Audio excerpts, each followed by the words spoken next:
A JMU alum is being discussed as the next possible governor. And 2 bills are still in development to improve 81. Also, the planetarium holds a program to inspire women. All this and more on Breeze TV. Live from the Allison B. Parker Studio in the School of Media Arts and Design at James Madison University, this is Breeze TV. Good afternoon, JMU. I'm Caitlin Merriman. And I'm Kent Irwin. Thank you for joining us on Breeze TV. The scandal surrounding Virginia's executive branch continues to expand as Attorney General Mark Herring admitted that he wore blackface to a party at UVA in 1980 while dressing up as rapper Curtis Blow. The idea of whether or not Herring should resign is still being questioned, as he is yet another Virginia politician to face backlash for past events. Lieutenant Governor Justin Fairfax is also facing calls to resign after a woman posted on Facebook saying he sexually assaulted her at the Democratic Convention in 2004. A statement from the accuser, Dr. Vanessa Tyson, detailed what she says was a sexual assault performed by Fairfax. He responded by acknowledging the encounter, but saying that it was fully consensual. Governor Ralph Northam faced calls to resign after pictures of 2 people dressed in blackface and a KKK uniform appeared on his Eastern Virginia Medical School yearbook page. Northam has denied being either of the people in the photo, despite pressure from both Republicans and Democrats calling for his resignation. Northam has not stepped down. In the unprecedented case that Fairfax, Northam, and Herring all resigned from their positions, the Virginia Constitution states that the Speaker of the House of Delegates would become governor. The current Speaker is James Madison University alum Kirk Cox. Cox graduated in December 1979 with a BS in Political Science and Social Science. While at JMU, he was a member of the Theta Chi fraternity. I checked JMU's Bluestone yearbooks during his time at school and found his sophomore picture and his fraternity composites. Cox released a statement calling the executive leader's actions disturbing, but added that the General Assembly would continue with business. If for some reason Speaker Cox were unable to assume the role of governor, the next step would be for the House of Delegates to elect a new governor. 2 bills involving Interstate 81 are still working through the state legislature. After Wednesday's crossover day between the House and the Senate, both bills are working to improve 81. I found out more about these bills and what's going to happen next. We all know that this interstate behind me can be a little frustrating at times, but with these bills in the works, the discussion continues for how these improvements will be funded, possibly making your commute a little more expensive. The 2 bills for 81 have 2 main goals. The first, how to efficiently fix 81. The second, how the improvements will be funded. President and CEO of the Rockingham-Harrisonburg Chamber of Commerce sent out a call to action to see how the community feels about where the funding will come from. No one wants to pay more. Nobody wants to voluntarily raise their hand and say, I'll pay more taxes, but something needs to be done.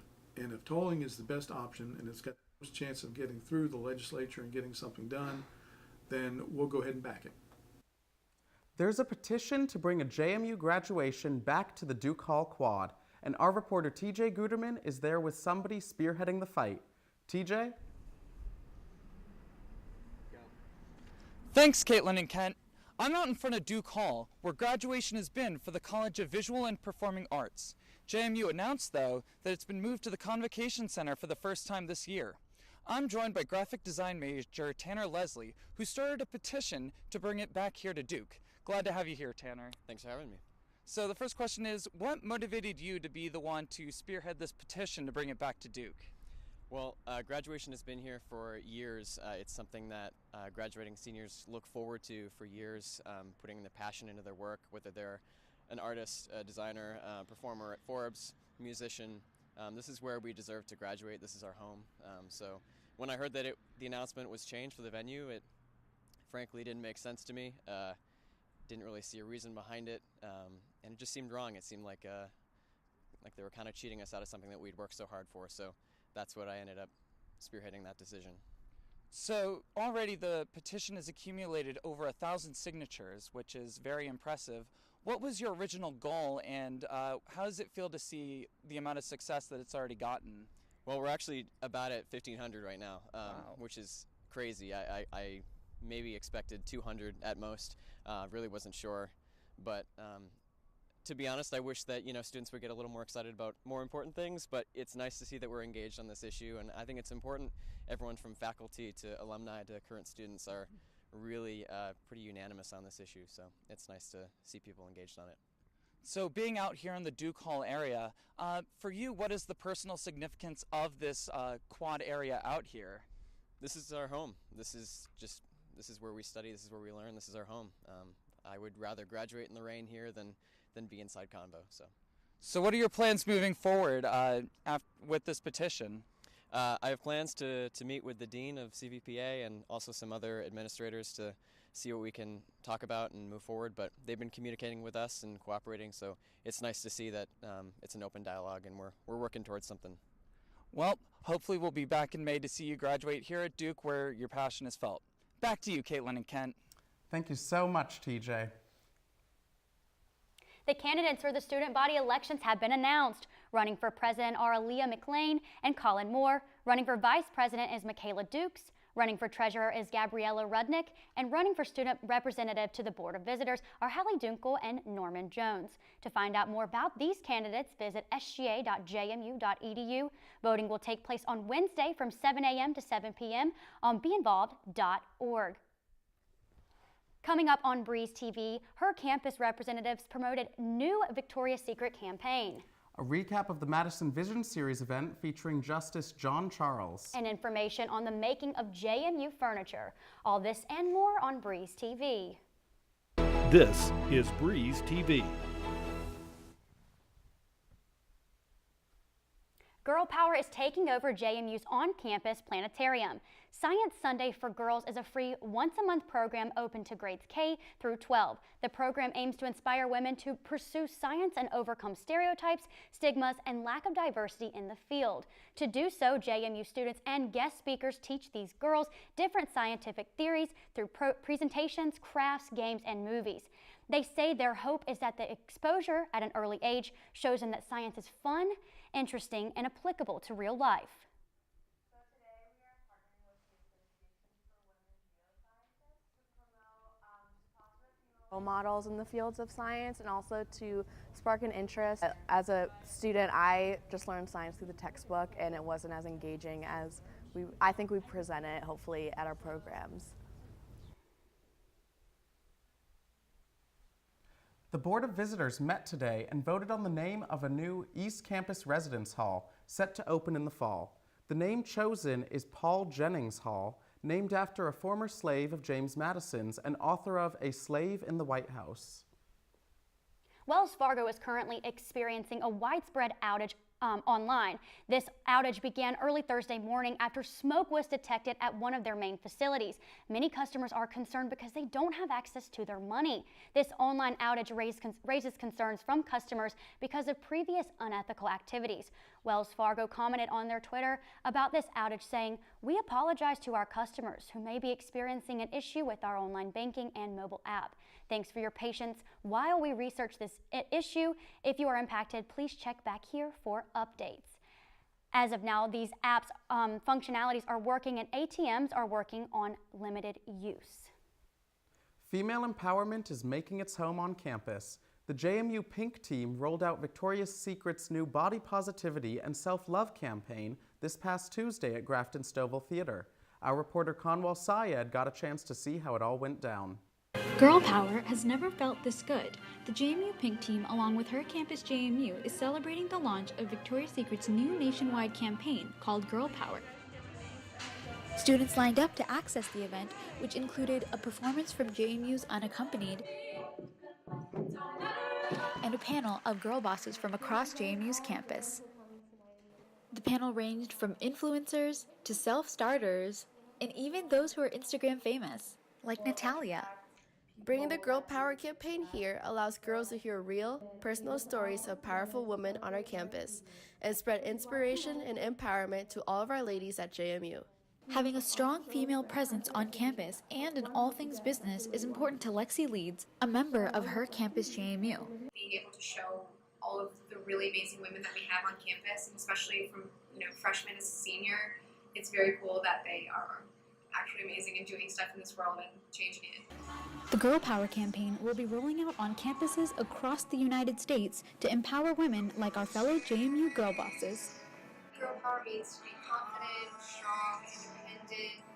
Reporting for Breeze TV in Harrisonburg, I'm Conwell Syed. JMU hosted Justice John Charles Thomas, a retired Virginia Supreme Court justice, as part of the Madison Vision series.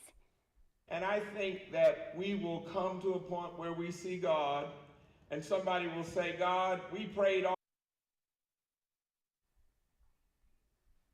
The Madison Vision series is a series of lectures throughout the year that is run by the Office of the President and joined by the Madison series for the civic engagement. President Alger gave an introduction for Thomas, and after his speech, students, faculty, and members of the community had the opportunity to ask Thomas questions. He shared how he had to work hard through segregation and discrimination to get to where he was, and said that everyone could be a light for someone else. He also cracked a few jokes and shared his poems.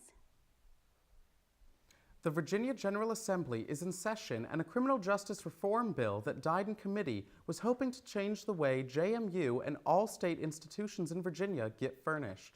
Breeze TV's senior reporter Anna Saunders investigates. If you've ever wondered where JMU's furniture comes from, the answer might surprise you. JMU, like all Virginia state institutions, is required by state law to purchase furniture made by prison inmates through a 75-year program called Virginia Correctional Enterprises. Known as VCE, it is where JMU gets the furniture you see on campus in dorms, classrooms, and libraries. When local state delegate candidate Brent Finnegan found out about this, he started speaking out on social media. I was kind of horrified to learn that we are required to buy furniture from prison-made labor, and that's what VCE is, and it's not an option.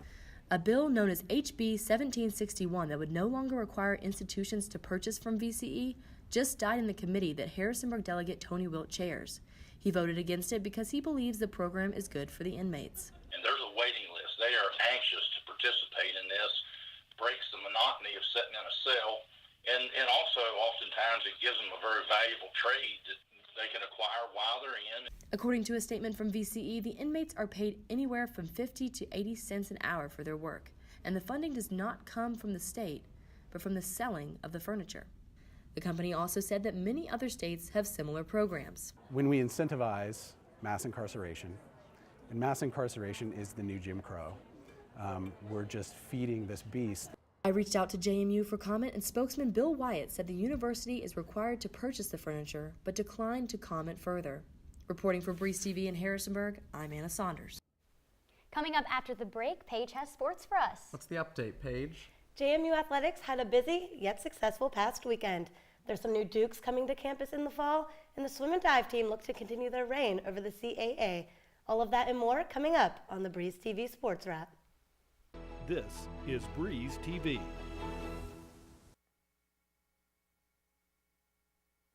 JMU had a successful week in athletics, and I'm here to catch you all up. Welcome back to the Breeze TV Sports Wrap. I'm Paige Ellenberger. JMU and new head football coach Kurt Signetti announced the signing of 5 future Dukes this past Wednesday for National Signing Day. The 5 athletes join 8 others who signed back in December, and all 13 complete the 2019 recruiting class. Signetti made sure his recruits stand for more than just playing ball.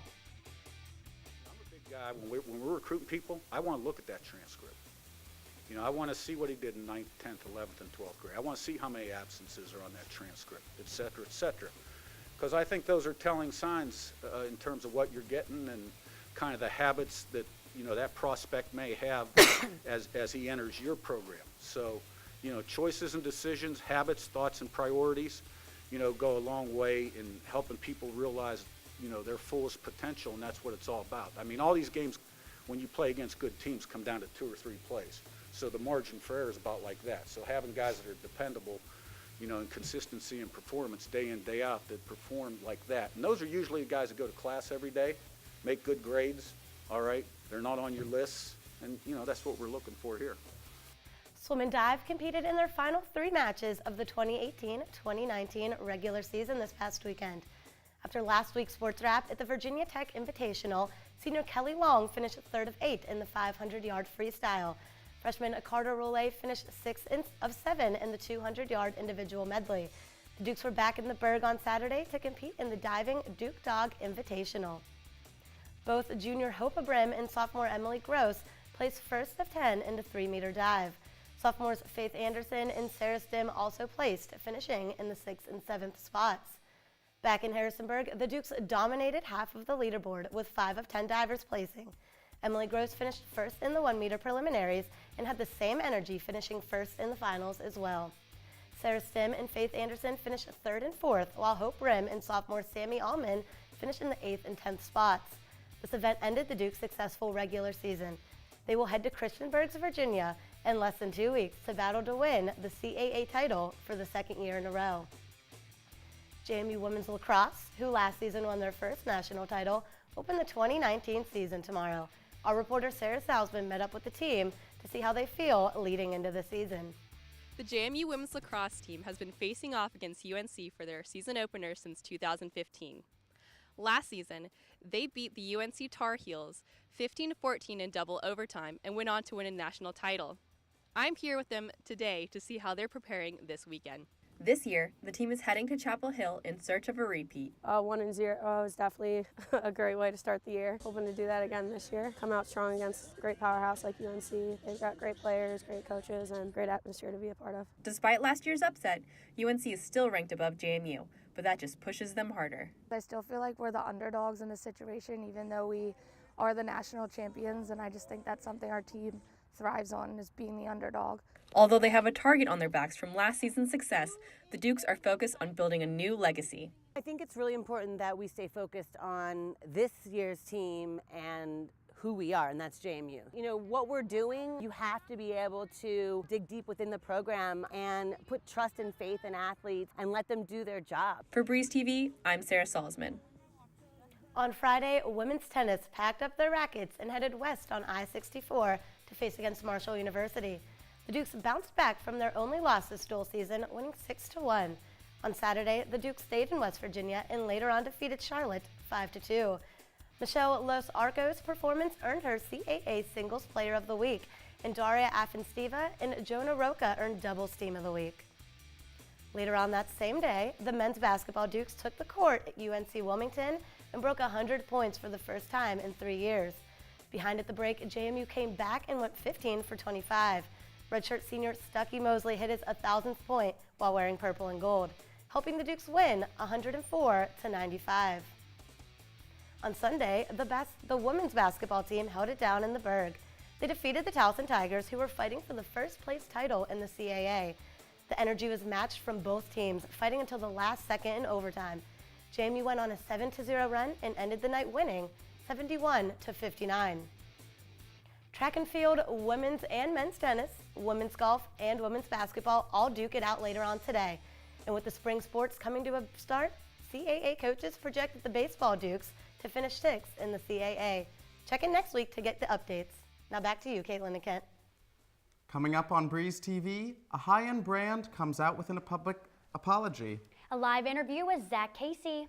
And a recap of this week's weather. All this and more on Breeze TV. This is Breeze TV. A high-end clothing company apologizes for a sweater that some say is insensitive. Gucci took to Twitter on Wednesday to apologize for one of their pieces of clothing. The neck of a black sweater pulls over the user's face, putting a pair of oversized lips on the mouth area. Some say that this sweater resembles blackface. The brand took this item from their website and said that they were going to turn this incident into a learning moment. On Sunday, February 3rd, 21 Savage was arrested by U.S. Immigrations and Customs Enforcement for unlawfully overstaying his U.S. visa. According to ICE, the rapper is originally from the United Kingdom.